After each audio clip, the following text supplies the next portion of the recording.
It's Christmas time.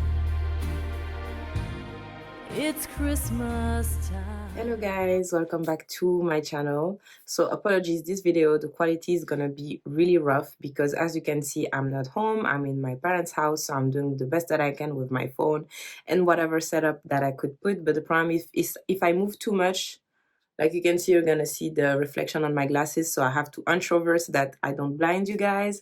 But yeah, I just wanted to quickly speak about the book that I read for episode 22 of my Readmas challenge, even though I know that today it's the 23rd, but I'm a day late and I'm gonna make my best.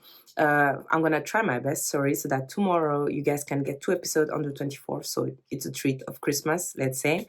So for the book that I read today, it's called Love by Design by Samantha Christy, and it's a Christmas novella. And I believe that there's prequels to this story because the main heroine, she has brothers that found love, and you can read about them in other books.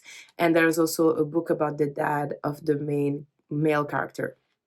So just for you guys to know about Samantha Christie and this universe, there's not just one book. So how to say that? I would say that it's a mix between a sports romance and The Devil's Wears Prada, in a sense. If you guys saw the movie or read the book, it's really similar, and I loved the nudge to it, in a sense, the homage to it. It was really nicely done because it's independent. It's not like she copy and paste the story, but it reminded me of that story, so I liked it. So you have two characters. So you have Holland and Striker. So Holland, basically, she's working for a woman named Katerina Bella Sandra. So she's a designer. She has a big brand, designer brand. And she's working as one of the junior designers. So she's making design for her.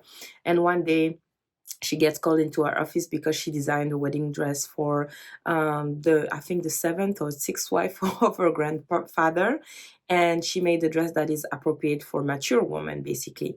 And the dress got a lot of buzz, and so at first she thought she was going to get fired, but actually Katerina, so her boss, is saying, listen, you brought a lot of buzz, I have so many people asking for your design, so what I'm going to propose to you, instead of being a junior designer and being paid not your worth or whatever, I'm going to propose to you to be my partner. So I'm going to have 51% of the association that we're going to make, and you're going to have 49%. You're going to design the dress. I'm going to give you a team. I'm going to give you assistant. I'm going to give you, staff so that you can, have a subpart design to the main design brand. So it's going to be called, I think it was Bridal by Bella Sandra by Holland McQuill, so her name.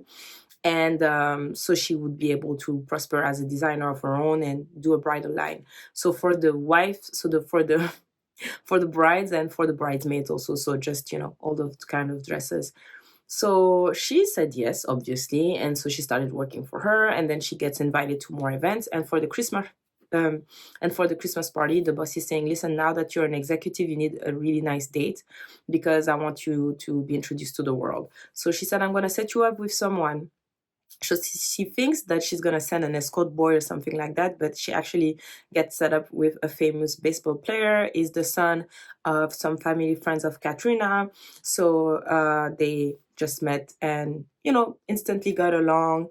And the relationship is really playful, because they're faking it, for the media. And he's explaining to her that for him, it's a good thing because he has an ex that cheated on him and he wants it to take revenge on her and to show up to the party. And especially because the ex was at the party with the guy she cheated on with.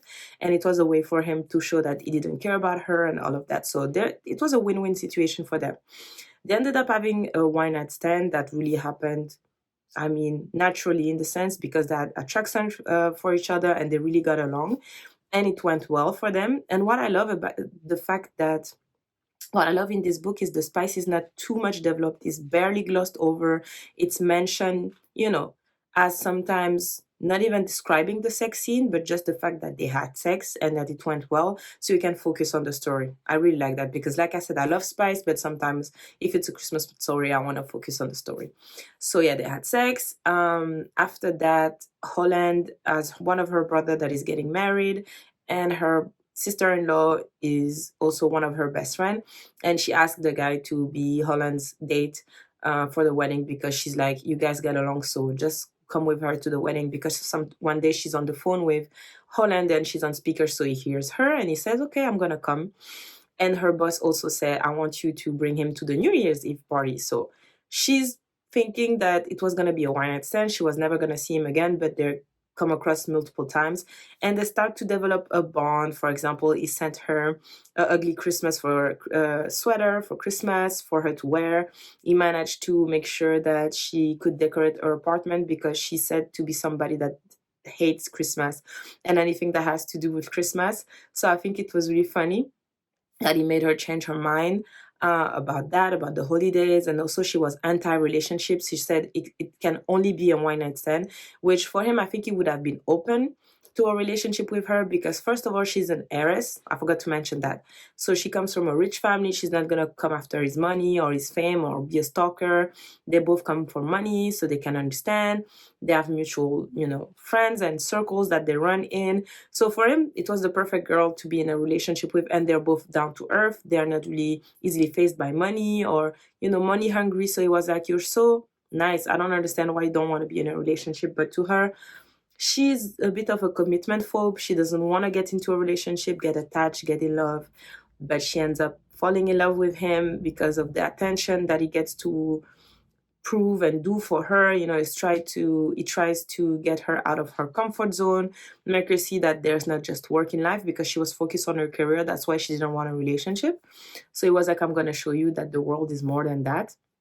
So sometimes they went and played baseball, for example, or they watched Christmas movies. So it was becoming more than just a sexual relationship, which I really liked. And he also introduced her to his parents to make sure that she sees another side of his character and of himself. I think he was trying to appease to her soft side. So a little bit after everything, so the wedding and the New Year's Eve party, she realizes that she's in love with him. And I love it because it was a happily ever after ending because in the epilogue, you see that they finally got married and had kids. So it was such a feel-good story. And I feel like, because I had also some thrillers on my list and stuff like that I could read for Christmas, but I decided to let them because I was like, okay, now I'm really into the Christmas spirit. Tomorrow is going to be Christmas Eve and I don't want to be in a bad mood. I don't want to be in a somber mood. So I wanted to read something lighthearted and soft. So I really love it. 5-star, easy. And I'm going to check the rest of the series because I want to know what happened to the side characters. So I really love it. I would recommend for you to check her, Samantha Christy. She has a good pen. I didn't realize that I read the book in one day, like today, like that. It wasn't too long. I think it was under 200 pages, but I really read it. Like I went to do my nails today and I couldn't get off the book. I was like this in the shop, swiping on my phone while he was doing my nails. So I hope you guys have a wonderful holidays, are spending time with a family and enjoying the holiday spirit. I don't know if you guys celebrate Christmas, but if you do, I hope tomorrow for Christmas Eve, you're going to have a great time. But I will see you in the next 2 videos. And then after that, I can finally go back to my regular schedule and finally read what I want. I have so many on my TBRs that I want to catch up that people have been reading for the past month. So stay tuned for that. So I will see you guys tomorrow and have a great day, night, or whenever you guys are watching. Season of peace is finally here.